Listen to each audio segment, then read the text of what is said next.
Kami dari kelompok 2 ingin membahas tentang dampak psikososial pandemi COVID-19 terhadap tingkat stres akut pada tenaga kesehatan di ruang isolasi. Sebelum memulai pembahasan kali ini, izin kami memperkenalkan diri. Saya Zafika Putra sebagai moderator. Saya Nadira Kinarsani sebagai konsulensi. Saya Beken Arya Putri sebagai penyaji dan penjawab. Saya Nabila Zahra sebagai penyaji dan penjawab. Saya Pakarina Alfani juga masih sebagai penyaji dan penjawab. Saya Sifasma Chandra sebagai penyaji dan penjawab. Pandemi COVID-19 telah menciptakan krisis kesehatan global yang memberikan beban kerja serta ketekanan mental luar biasa bagi tenaga kesehatan, khususnya yang bertugas di garda terdepan seperti ruang isolasi. Artikel ilmiah ini bertujuan untuk mengulas secara mendalam dampak psikososial terhadap tingkat stres akut yang dialami para profesional medis tersebut.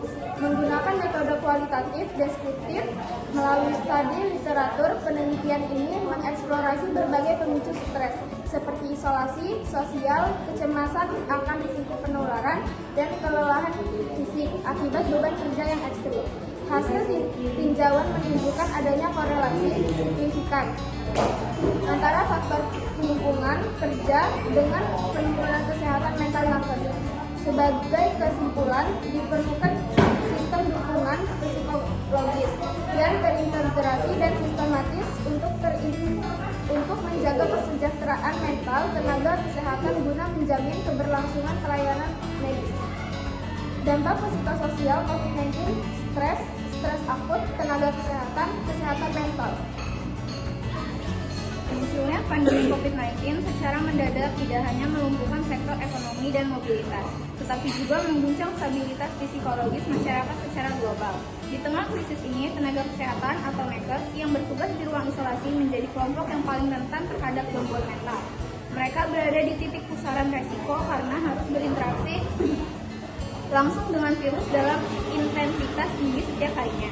Selain ancaman infeksi, nakes juga harus menghadapi kendala teknis seperti penggunaan alat pelindung diri atau APD level 3 yang membatasi gerak, menyebabkan dehidrasi dan ketidaknyamanan fisik dalam waktu lama. Tekanan ini diperparah oleh dinamika sosial di luar rumah sakit, di mana nakes seringkali mendapatkan stigma negatif atau pengucilan dari masyarakat karena dianggap sebagai pembawa virus. Fenomena ini memicu masalah psikososial kompleks yang berujung pada kondisi stres akut.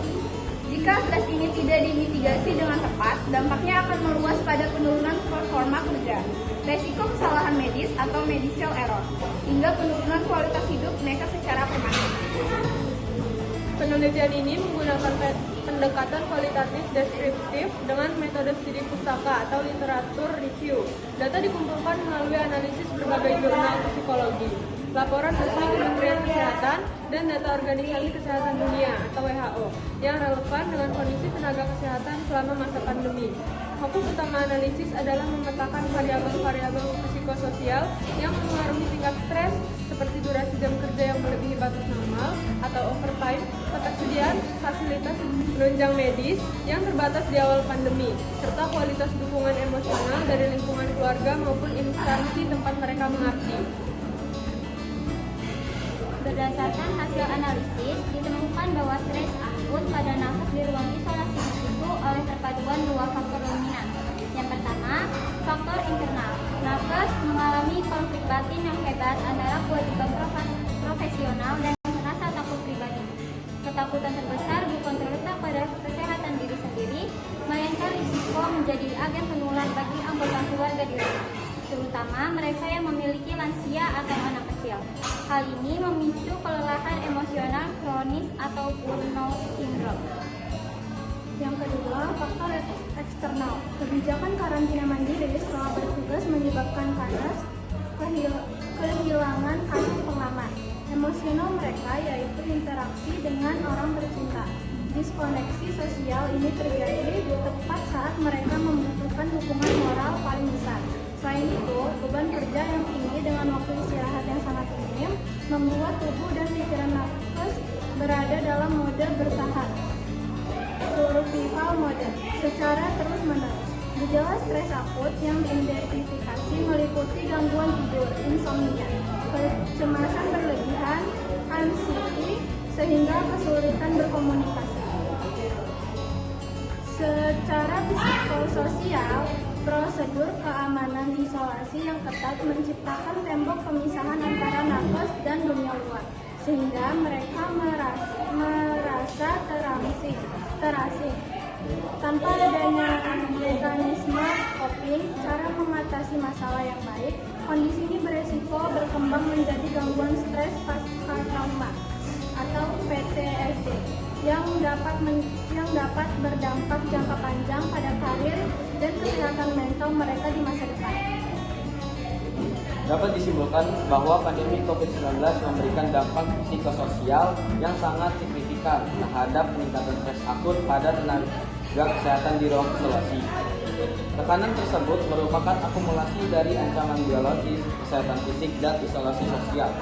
Oleh karena itu, sangat mendesak bagi institusi kesehatan untuk menyediakan manajemen stres yang terstruktur, seperti penyediaan layanan konseling rutin dan pengaturan shift kerja yang manusiawi.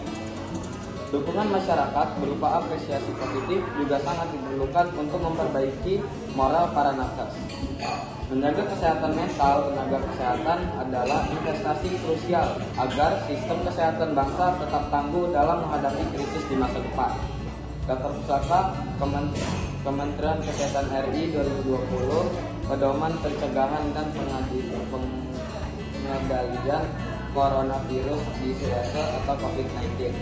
Jakarta, Direktorat Jenderal Pencegahan dan Pengendalian Penyakit.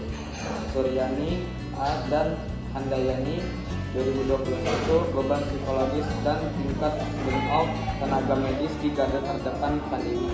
Jurnal Psikologi Terapan dan Klinis. World Health Organization atau WHO 2020, Mental Health and Psychosocial Consideration during the COVID-19 outbreak. Geneva WHO Press. National Institute of Mental Health 2021, Impact of Pandemic on Health, World Health and Psychosocial Perspective, USA, NIH Publication. Yang ingin bertanya silakan komentar di bawah ini. Jangan lupa subscribe. Sekian dari kelompok kami. Kalau ada salah kata kami mohon maaf. Pada Allah kami mohon ampun. Wabillahi taufiq wal hidayah. Wassalamualaikum warahmatullahi wabarakatuh.